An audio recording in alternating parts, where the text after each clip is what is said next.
I guess the life-changing thing would be Ron Perry called me, chairperson of Columbia Records. Shout out, Ron. We've got this song that we signed called Old Town Road.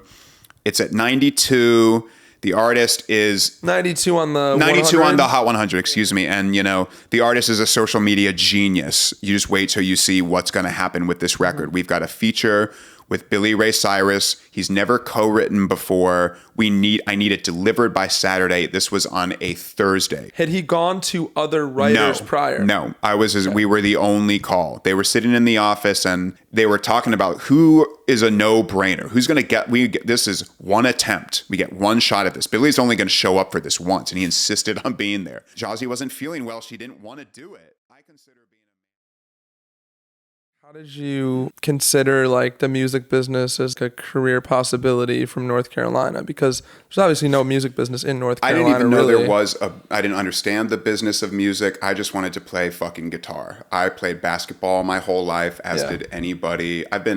You can't really tell on camera for anybody looking at my pretty face. Man, svelte. Yeah, very svelte. I've been like 6'2" since I was 12 years old and had like facial hair. So I was playing ball and I went from being like power forward to a shooting guard to eventually like starting to smoke weed and play guitar. I backed away from sports and it just took over my life in high school. So I would skip school and go to used record stores and buy as many, old vinyls as I could because I liked the process of like it's like a book. You have to sit and pay attention to it. There was no distractions, so it was immersive. And I would go to Guitar Center and I would just jam with anybody that would have me. That's I would bring a little weed in this pocket and a little bowl in the other. And be like, you want to go like around back and have an after school special? Come back super fucking baked. Be like, oh, like here's a mandolin. Fuck it. Like I'll play the mandolin now. And it was incredible. And it took over my life. And this was like 10th grade. From that moment on, it was like me falling in love with music all over again. I had big aspirations of eventually being like Jimmy Page and wearing dragon pants and going up on stage and playing fucking guitar solos. Bought all the DVDs, bought all of the biographies. I was a voracious reader of like nonfiction. That's how I love to know where people come from. That's why I wanted to do this podcast, because I think it's an opportunity to really get some insight into how people's minds work and what they were thinking and how people, when somebody asks me if I eventually have children and my children get to be old enough where they ask you the hard, like, why is the sky blue? When they ask me what's the definition of life, I'll say growth. I think growth is really important. And I like to study how other people grow because, whether you come from privileged beginnings or humble beginnings, I want to know.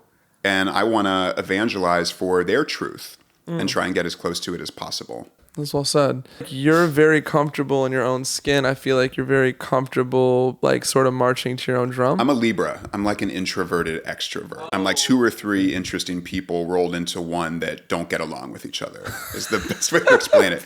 You enjoy talking about growth. I think what comes with growth is, when we get challenged in life or go through adversities, like you always hear in these documentaries, like these artists, like their parents got divorced or, some big event kind of spawns something. That's what you're searching for when you ask questions. And that's what you do here is you try and find something that is, and for lack of a better word, like an inflection point where everything changes. Rubik's Cube, a life story to find those points. Absolutely. Yeah. I come from a musical instrument family. My great-great-great-grandfather founded Steinway Pianos. Crazy. Started in Hamburg. It's one of the oldest musical instrument companies in the world. There's a Steinway stop in Queens. Like it says Steinway when you get off the subway. That's it's a wild. fucking trip. Coming from that, there was a piano in my house and I took piano lessons growing up, but I just didn't gravitate towards it. The thing that gave me a leg up when things started to get better for me, because I got bullied in high school, I was friends with like a lot of the girls. Sure. I wasn't threatening to them. I was, good looking enough where I was an easy target for some of these guys that were, I've been tall, but like they've eventually caught up and passed up. And I was just an easy target. So I would go to dances and like, I remember this circle of guys got around me and they were pushing me back and forth. And it felt like my life was over when that was happening. But the reassurance of like playing music and knowing like, I don't know where this is going to take me, but I know that this is it. I'm facing the right direction. I was like, I'm going to be okay. Yeah. And be okay meant like let's get the fuck out of here and let's start the rest of my life with this as a foundational piece. And so it's at Berkeley, like, we all looked out for each other. I never had that feeling again in life. I resonate with a lot of what you're saying. You know, I felt like I was gravitating towards art and music and that type of shit, and I felt like different at that point. But I stuffed like who I really was in order to fit in. Fuck I feel like yeah, I mean, we all did. I remember my mom. I was saying something about like these popular kids, and my mom, God bless her soul, was like, blah, blah, blah, blah, blah. I don't want to hear that word come out of your mouth. That's a toxic, pejorative word that means nothing. And you think it's everything right now. You become who you're supposed to be and get to know yourself. Don't think you're here to impress.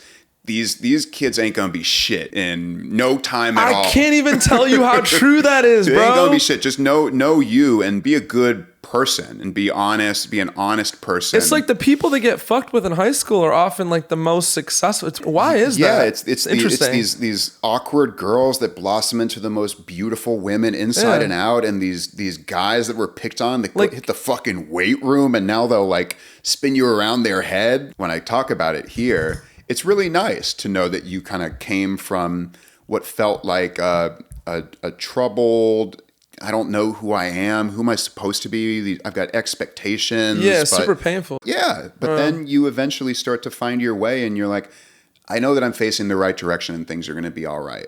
When does the first idea of music business find you? I needed to find my place in music, and I just eased my way into being in service of people that I was inspired by, and I enjoyed it. I really did, you know, and creative people don't really enjoy that part. They're like, leave me out of the fucking business. Sure. This is ugly. Like, you do that, I'll do this. And that was kind of my explanation to them without being like, here, sign this contract. I was in college. Yeah. I didn't even know what a contract meant. Maybe I wanted to work for a record label or book shows or be a personal manager, you know, still figuring it out, dude.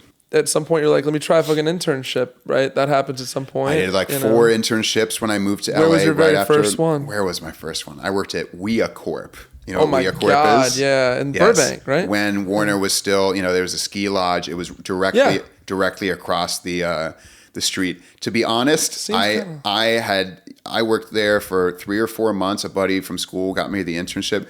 I had no idea what we did there. I just didn't understand. But I was happy to be there, but wasn't like mature enough to kind of fit into that office atmosphere yet.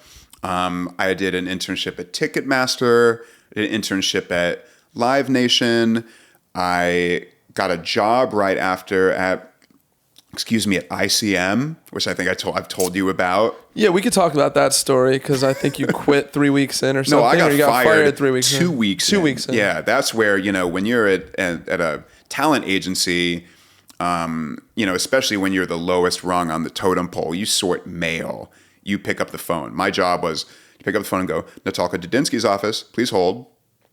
You know, and I would route calls, but even that was beyond my competency at the time because I still was like a guitar, like an artist trapped in, you know, there was the duality kind of going on. I didn't know how I was going to make this work. They let me go in 2 weeks. I remember when I got let go, it was on a Friday. They let me go on a Friday, so I didn't shoot up the building or anything. I'm not going to do what everyone thinks I'm going to do, which is go crazy.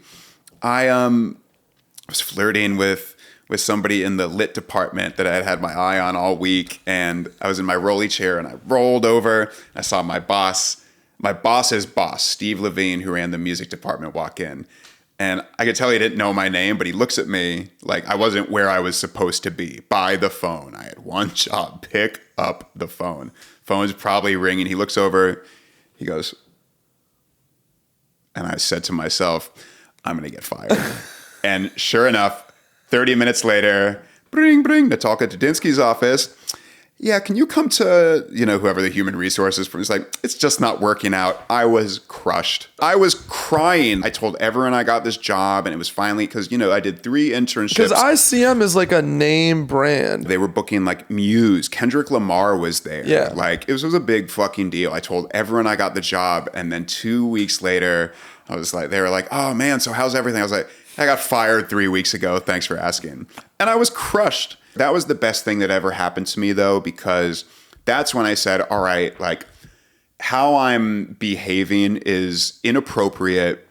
I'm not mature enough. I have some catching up to do. I always say, I'm mature. It took me a lot longer to mature than most of my other friends. Yeah. And it was a wake-up call because I only had so much money left. My parents were financially supporting me. I was, how old now? 24, 25. I was ashamed of that. That was like a really hard pill to swallow. I was like, I don't know I wonder if I'll ever get a job or how I'm going to make this work or if a job's even for me. Did you feel like that was the end of the road for a minute? For sure. I thought about leaving LA for sure and moving back to North Carolina to start over. Maybe I could lay cement or just do something that was that was consistent. Oh. It felt hyper competitive out here, and it kind of, in a not as pleasant way, reminded me of, I thought I had it figured out when I got to college and was like, well, I looked around. Nope, I don't know shit. And I got to LA. I was like, LA is going to chew me up and spit me out. This isn't working. But I picked myself up and I started to, that's how we met shortly after Around that time, yeah. And I was connecting with people on Facebook at the time. DMing everybody. Hey, can we meet up? I'd love to pick your brain, buy you a coffee. I bought at least 30 people coffees. I was annoyed. Did most of those go nowhere? Almost all of them went nowhere, but I know a lot of these people still to this day, and they don't even remember. A lot of them don't even remember. Wow. These were A&R people, managers at Red Light that worked with Irving Azoff. I would find out their names. I would DM them on Facebook, or I'd find their email or get an intro, and I started to network. And then I said to myself, whoa, like the same way like I can use this Berkeley network, there's this whole Los Angeles network, and it's an industry, and there's insiders and there's outsiders. And I'm an outsider. Let's be real. Yeah. How do I become an insider? Let me get some inside information. Yeah. And so that started to give me better information about what it took to kind of make it in the industry. And that's when things started to slowly happen. Tell us about one of those meetings that was the most memorable for you that really went somewhere. I had a friend from school. I was living with, a couple buddies from school, and knew someone that worked at Columbia. Mm-hmm. And that was this guy, James Allen, who's still, shout out James, like one of my best friends to this day. Lives up north now. His beautiful wife, baby girl, a couple dogs and a cat. He was a part of like signing an MGMT and some really dope. This was an A&R guy. A&R guy. Yeah. Who was getting out, kind of easing his way out of A&R at the time. But we just really hit it off. And, it was the first time I really felt like he had my back and still has my back to this day. And I have his. I talk to him every week. He introduced me, again, bring it back to, D'Angelo. I interviewed Pino Palladino when I was in school. He was good friends with this guy, Ben Kane, who was D'Angelo's engineer. And I was like, oh, shit, I can get in the studio and maybe watch him. Yeah, legendary guy. Yes, legend. And he had a friend named Emily King, who was an artist in New York, who was signed to, at the time, Jive Records. Pete Edge signed her and brought it to Clive Davis. And then Clive was, actively involved. It didn't work out for her around the time when I met James, and she was looking for a manager. And Ben just liked me, mostly because of the referral from James Allen, who was at Columbia. So he hooked me up with a meeting. I heard the music and just fell in love with her. I said, you know what? I've been helping out friends and, doing this and that, but I'm ready to take this very seriously. You will have my full attention. When we fall, we're going to fall together, but I want to hold you up. And I think we can do great things. And I'm going to make a ton of mistakes, but you're going to get my very best. And she said, fuck it, let's go. I'll do it. You can be my manager. And she was an exceptional talent. Still this day, one of the most talented people I've ever worked with. Most beautiful voice like water, like Mustafa the Poets, that just haunts you. And she did a lot of, I was booking shows and pressing CDs and doing private events for money and making sure she got business class tickets and, that her room when she stayed somewhere like overlooked the water. And I just took a lot of pride in You said you also fell down quite a lot, though. Like, let's be real about this. Did you fuck up shows? I fucked up shit all the time. I remember the worst thing I did was because I thought, again, I'm reading books about how some of these like Tommy Mottolas and L.A. Reids would move, and I was like, these guys are sharp with the tongue. I remember I got her in a VH1 show. They have the ad card after the music plays that says like music by. Yes. And it said, they spelled her name wrong. It said Emily Kang. And I went on email. This was so stupid. And I was like, how the fuck did you let this happen? You guys, just this and that. It was so inappropriate. This poor woman stuck her entire department on the email and was like, I don't know who you are, but we will never work with you ever again. Period. End of story. And then like one of her colleagues, she stuck on copy, was like, no, we don't know who you are either. Like, the fuck gives you the right? Fuck out of here, you little clown. And I was like, okay, well, mind my manners. But we got her an agent, Kara Lewis, who I still work with to this day. Shout out Kara Lewis. She helped us get a bunch of opening tours. We opened for Maroon 5, CeeLo, Alicia Keys, Floetry. You remember Floetry? Yeah, I know you remember Floetry. We're old enough. And Sarah Bareilles in particular. And when we were doing the Sarah Bareilles tour, I met these guys that eventually gave me my next job. So I went from like one thing. I just had to be kind of put in the game. I had to put myself in the game. Nobody put me in the game. They would shut the front door and I would take the lock in the back door and be like, I fucking arrived, but no one was there hanging out with me yet besides Emily King. And I love her to this day for it. She really helped give me the confidence to make it in this music business. I think going through the path of being someone's assistant and working my way up just wasn't ever suited for me. I would have probably it would have been very similar to what happened at ICM. It just would have happened over and over. And I probably would have left LA 100%. Wow. 100%. I would have lived a private musical life. So let's talk about that, because I remember a distinct moment. Again, this show is all about being fucking real. So there was a moment where you were like on the verge of tears in one part of your journey. We were near Fred 62's, which anybody in LA knows where Fred 62's is. I haven't been there in years, dude. Yeah, but it's, near Late night spot. Yeah. And you were just defeated. I mean, really, like you were defeated that day. You were defeated. You really were about to fucking pack it in. I do remember this. And it's funny because I remember, I'm not going to say exactly what it was about because I don't want to blow up anybody's spot, but I was promised something by somebody and they didn't deliver on it. That was the day it fell through. It didn't fall through, but it had kind of hit a head. It hit a crossroads and the decision wasn't mine. I had no power in this decision. And it was that when you're kind of manically like high on life and happy and then something just brings you down, like it's like the Tower of Terror in Disneyland. The elevator just dropped on me. There was this opportunity which had you floating. Yes, yeah, absolutely. And it just got taken. It just got taken from me. The worst part was that I felt like I had done everything right, that I had learned from mistakes, and I wasn't, I used to see a therapist because around this time, which helped me a lot because I wanted to see a therapist because I said, I need to talk to somebody about aligning where closing the gap on who I think I am, the man I want to be, and how other people perceive me, because I feel like the perception isn't matching the person I want to be. That was a horrible day, and I thought about but I never... And you did think about going back to North Carolina, absolutely, right? Hell yeah, I didn't even have enough money for a ticket. I would have driven home to North Carolina.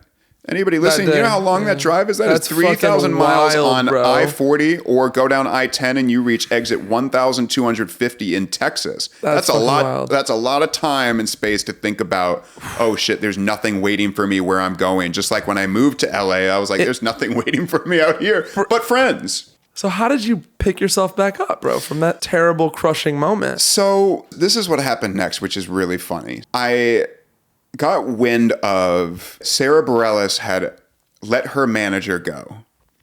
And obviously I got to know Sarah a little bit because Emily was opening for her. So backstage at the Greek, we'd all be having lunch. Not homies though. We're not homies, no. But like, I was like, you know what? I'm going to shoot my shot. Had a Gmail address, found out who the attorney, I read something in like a music trade that said that Doug Mark, big shout out Doug Mark, was leading the interviewing process for prospective managers. And not that it was a cattle call, but I looked at that as a ding, ding, ding.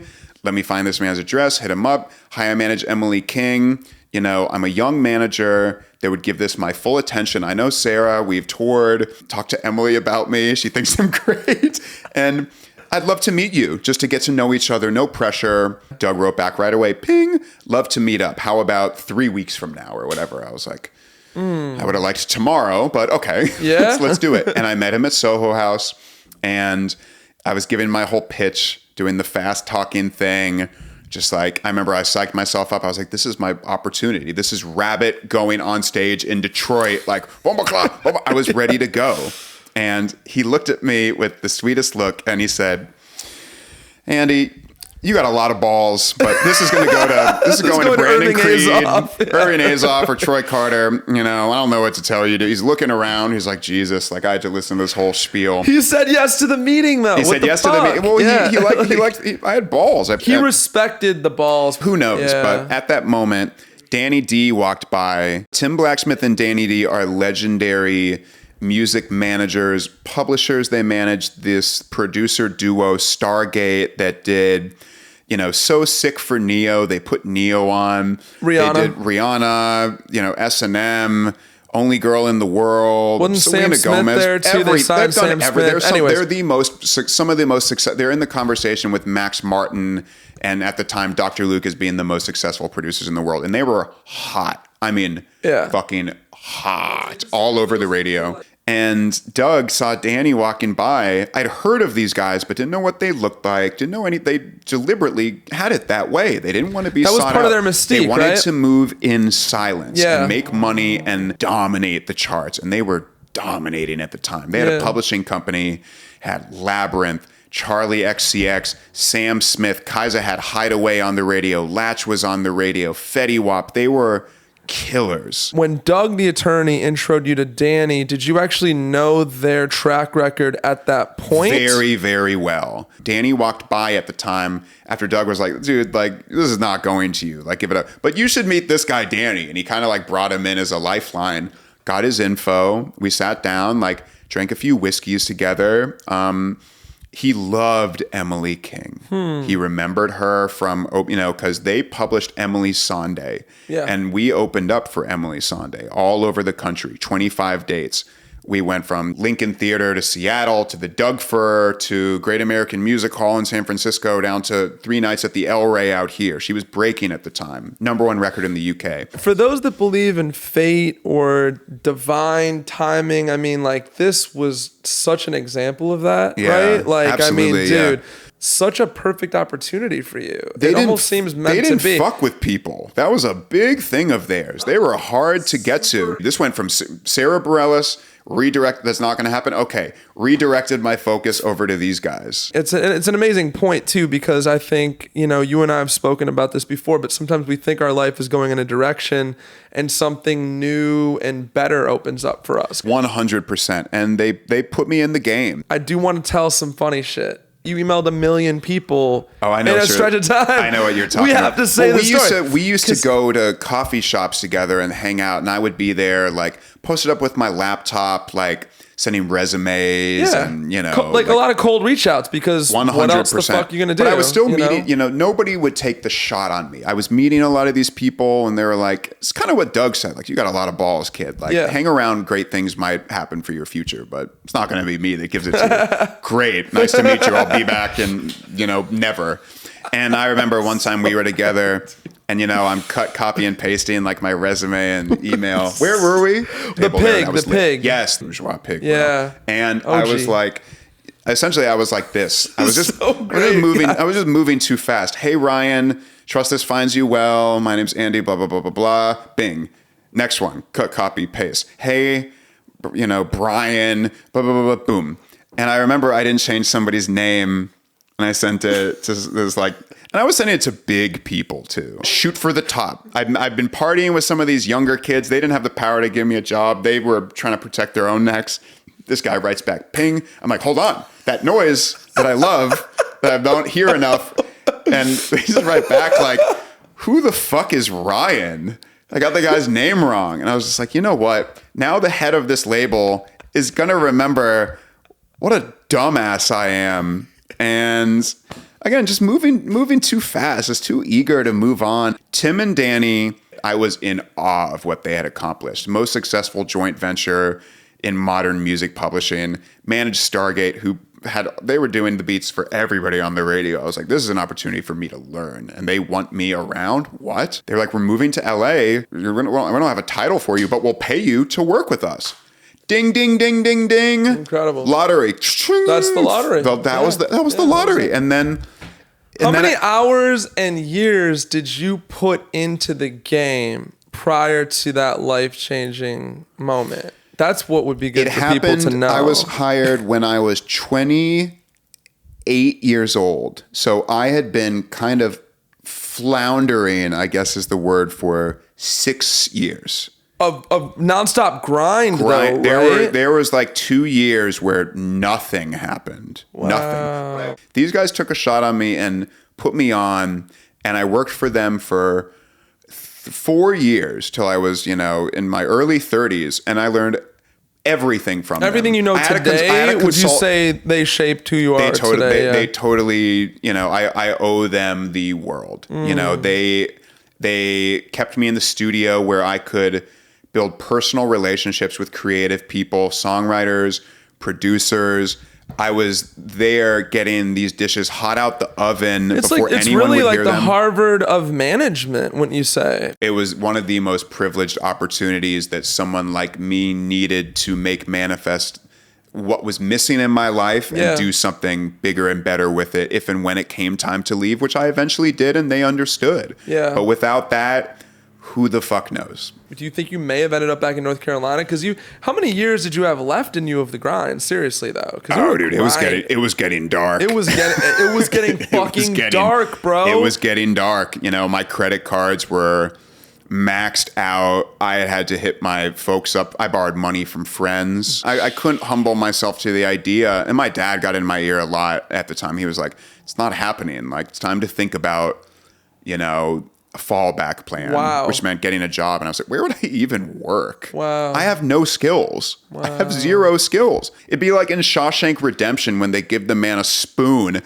he spoons his way out of the jail. Eventually I spooned my way out of the river of shit that I was swimming in to come out clean on the other side. That's a bar. And as soon as I started meeting these people that I had been reading about and had so much reverence for and was hearing on the radio and humanizing their stories the same way I did when I was reading about the generation before in books, I said, I'm on. I know what to do with this. And then it started happening for me. People started to fuck with me. My desperate energy was shed. I was making enough money. I was signing things. I was having records on the radio. I had the trust of two of the smartest people in the music business around me as mentors. It was what I had worked that whole time for, and it's just ironic that it happened the way it did. Very life-changing moment was Doug Mark meeting Soho House, introduced you to Danny. Your second kind of life-changing moment, as far as I can tell, is meeting Jozzy, who's like a superstar writer right now, Old Town Road, and Drake and 21 Savage, and on for people that don't know. But tell us about that moment and how that moment found you. When I started working with Tim and Dan, I said to myself right away, I need to sign some things. Having assignments isn't enough. I signed these producers, The Arcade, really quickly, who produced Fancy for Iggy Azalea, Diamond Record, $10 million copyright. They helped them move to, they were kind of my focus right when I jumped in. I was like, maybe I can help out with Stargate, but obviously there wasn't too much value I could bring outside of like, what about this person? Like a suggestion. And they were like, yeah, just stay in your fucking lane, dude. Like, let me just say it for the record. I have good taste. I was around the Sias and the Esther Deans, and I remember when Julia Michaels came to the studio for the first time, watching Charlie XCX record. I knew the the level. I was kind of born into it through college, what exceptional means and what it sounds like, and appreciating that moment when it's live. You're raised on a good musical diet. Absolutely, yes. Yeah. And so I knew that it was a patient search to find some other things for myself, particularly a songwriter. Like I was signing producers, I was taking great assignments from Tim and Danny, moving around with them, mobbing out on the outside. But there was this girl that I had heard about. I had little arrangements with the people at the West Hollywood studios where, they'd be like, we've got such and such in the studio, send some beats. And if the beat placed, I would break them off. $1,000, whatever I could get away with. And there was one guy in particular who he was just very on it with me. And I didn't fuck with everything he sent, but he was sending me enough where I was like, I trust this guy's opinion. Let me pay close attention. And he told me about Jozzy. When I came in one day, I was like, have you seen anything dope? He looked at me. He might as well have grabbed me by the shoulders and started shaking me. And he was like, there is this girl that was here last week, Josie or Jazoo or something. She was in 4 different rooms. She had girls. The energy was through the roof. She is a fucking killer. And I said, all right, do you have her phone number? No. Shit. Okay. I wrote it in my notes. I still have a screenshot of the note where I spelled her name wrong. Flash forward maybe several weeks later, I bring a producer to the Stellar House, which was Tim and Danny's studio. We were having a great meeting, hearing some music. And we heard some records that were great. And I said, who's the girl that's singing? I was like, oh, that's Jozzy. I said, put her on text with me right now. Wow. And she writes back right away. She was in Miami. And I said, can I call you? She said, absolutely. Get on the phone with her. Not even exaggerating. That was the only time in my life I've had kind of love at first sight. You know what I mean? I was just like, I said to myself, which is maybe one of the better inner monologue or dialogues I had in my head. I said, don't hang up the phone. Just keep talking. Just kind of like how we're doing right now. Yeah. We talked for 3 hours about everything. She told me about how she grew up, what had happened to, her sister, how her brother was locked up. She was discovered by Timbaland, mentored by Missy Elliott, who taught her how to record herself. And she was like Miami royalty. Like she was at Live Every Night Lit with, the Miami Heat. Everyone fucked with her. Still, it hadn't happened for her at that point, that conversation it wasn't happening the same way it kind of wasn't happening for me prior to. But now I was in a position to make shit happen for people. I'd been working for Tim and Danny for 3.5 years now. I felt like I was somebody in this game. Mm-hmm. And in my own sweet way, I knew my role. And she was just coming out of a situation with her manager, Polo to Don. Eventually, I said to Jozzy, I want to meet you. She was coming to Los Angeles. She was an hour late. When I ran into her, I gave her a big hug. I said, this is unacceptable. The fuck you think this is? She said, I'm sorry. Let's get to work. Put her in sessions with some incredible producers. And I was in their ear, said, let me know if this girl is the truth. I think she is. All of them were like, Andy boy, you need to run headfirst into this. This girl's out of here. One of the best songwriters I've ever worked with. Let's fucking go. Money. At the end of that trip, she said, I want you to be my manager. I was still working with Tim and Danny at the time. I was thinking about what was next for me. I felt like I'd done enough time there, and they had, and more importantly, from my personal perspective, that they had taught me everything they were prepared to at the time. So kind of just would have been hanging out afterwards in a lot of ways. Would have continued to do great things, I would imagine, but I was just ready for my next move. And if not now, then when and how? This was my how. I saw how they built their business. They were successful executives beforehand, but Stargate took things to a whole nother stratospheric level. This was my Stargate. I said, I don't know anything about Miami. I can do nothing for you out there. Move to LA and I will be your everything. And she did.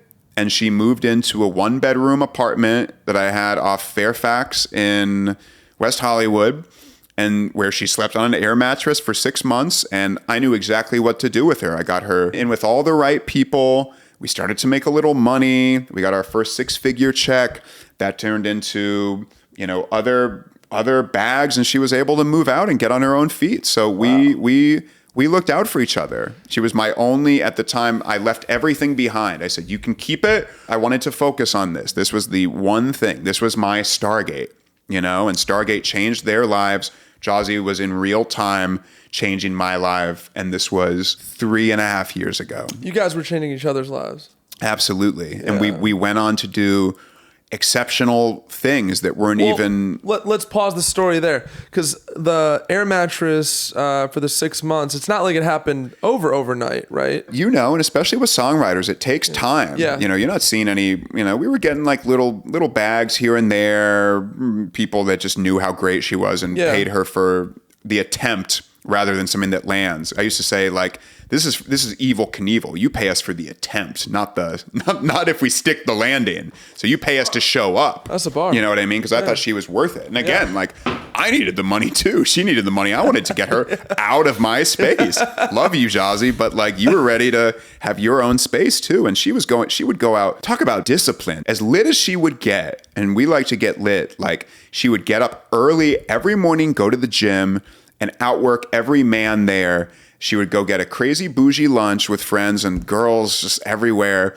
Then she would go to a session, and then she'd do a second session, and then she would go to the club at night. And she wouldn't get fucked up in the club. She wasn't drinking. She was not a drinker. You know, she might have like smoked a little bit, like, you know, but she was there networking. She knows. As much as she parties and is about that life, she's also like on point with her business. That's why. And like, as soon as I recognized that, I was like, this is going to happen. I was just like, yes, I made the right choice. We're about to go crazy. How frustrating is it to like have an artist who's wildly talented, but just doesn't have like the work ethic? It used to frustrate me. Now I just move on. There's no point in even dwelling on it. This is a game about doing the work, plain and simple, not having the talent. This is about doing the work and applying the talent. You're up shit's creek if you think someone's going to do the things that you think are due to you just based on the virtue of your ability. Most of those guys I went to school with that I said are exceptional are still broke. I felt like I had an appetite for the work, and so did she. So it happened quicker than with most, and the word got out.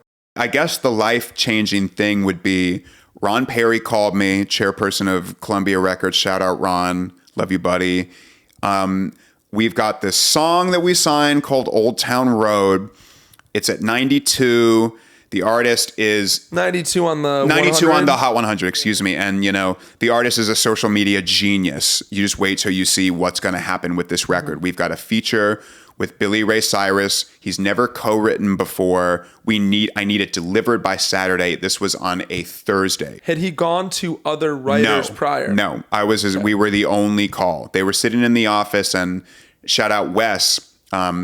They were talking about who is a no-brainer. Who's going to get, this is one attempt. We get one shot at this. Billy's only going to show up for this once, and he insisted on being there. Jozzy wasn't feeling well. She didn't want to do it. I consider being a manager, like sitting in the passenger seat. Jozzy's the driver. My job, if she's driving shitty, ain't to be like, oh man, you're such a good driver. It's to be like, hey, maybe you should like keep your eye on the road a little bit here and turn back.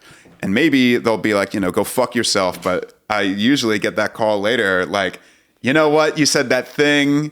You know, I've been thinking about it. You know? And I told her, I said, listen, you know, I know your mom is a big fan of Billy Ray Cyrus. Like, at the very least, you can say that you worked with Billy Ray Cyrus. Let's go. Get to the... Consummate manager right here. Yes, we got to the studio. I was there. It was me, engineer, Jozzy, Tish, Billy's wife, Miley's, you know, mom, and Billy came in with his guitar. He was very nervous, but he knew that this was going to be he knew more than I knew that this was going to be a moment. I just did it off the strength. I had no idea where this was going. Didn't have enough time to think about where it was going. We got in. I like to give Jozzy likes to have me. I call her like the door monitor. She likes to bring me to the studio, and I'll like go for the door to like try and do an Irish goodbye. And she'll be like, where do you think you're going? No, you're my good luck charm. Don't leave. You're part of this. I was like, Jozzy, I'm going to go see if I can get some cookies or like something. Go out. I see Meek Mill. Start talking to Meek. I'm like, hi, I'm Jozzy's manager. Oh, I love Jozzy. How's she doing? She's great. Like, you know, if you want to come in, like, you know, she's just in, you know, SSL2. He's like, oh, who's she working with? Billy Ray Cyrus. He's like, get the fuck out of here. I got to come see this. He's like, I'm going to go finish recording. I'm going to come see you. 5 minutes goes by. I go back in the studio. Song is done. Song is done. I'll slide you the demo too that she has. Oh, so you yeah, can play please, it. Yeah, please. Absolutely. It was done. And then she cut him on it, which took a while. It was a little painful. She DMs it to Lil Nas. Lil Nas lost his mind, just brain exploding emojis. I sent it back after, the engineer put a really good mix on it, spent some time on it, tweaking it. Everybody was happy. And, we knew that she had done her part. And then literally 2 weeks later, when they released the song with the remix, it goes to number one, goes from whatever it was before, 92, to number one immediately. Not only immediately, it broke every streaming consumption record ever. And it just stayed there all summer. Best summer of my life by far. Every week it was number one, and stayed there for 19 weeks, shattered the record. It's the number one selling song of all time. It was like getting a Purple Heart. Nobody could take that from us. Give a fuck what they think about the song, anything, and Jozzy always said, it was meant for us, Andy. It was meant for me to come out to LA and have this fine, she didn't write the song, she helped with the song, but it changed the game for both of us. No one could take that. So Jozzy had dark moments too. She's obviously like insanely talented, and she'd been around, different people, Timberland, Missy, that type of thing. And that earth-shattering moment eluded her until that. Well, same way that it eluded me. And that's why I think those are from having the opportunity to build a business now on the strength of, a core client. That seems to happen a lot of times. It just takes one. It takes one. That's what Jay-Z said. Jay-Z said you only got to be right once. It takes one. It takes one hit record, one client, one moment, to completely change the conversation, and even talking about this for the last 45 minutes, those series of moments that were inflection points that brought me to where I am now, as self-assured and confident as I am now, when I had lost that a little while. It got rightfully so. It got bad, but I didn't. You fucking fell down 100 times. 100%. But you heal up, you skin your knee, you get the fuck back up. The hardest part at the beginning of this story was that a lot of it, I was my own worst enemy. That's where the self-doubt came from. Go further into that. I did it to myself by making dumb mistakes, by trying to move too quick, by feeling entitled because I thought my passion was enough and energy was enough to insert myself in the game in a more substantive, meaningful way than anybody wanted to insert me. I remember you giving me a call, and you were at a dinner with, I think it was Billy Ray and Miley Cyrus, where you looked around and you had a moment of a surreal feeling where you're like, whoa, this is fucking crazy. And then you stopped yourself mid-thought and you're like, no, this is where I'm supposed to be, and this is where we're supposed to be. Oh, yeah. Can you give the people that moment? I remember one time The Weeknd was having a party. I'm going to come back to that, but I'll preface it with this. And Jozzy and I said to ourselves, and she loves to go out and get lit and go to parties, and she was like, no, not for us. We don't belong there yet.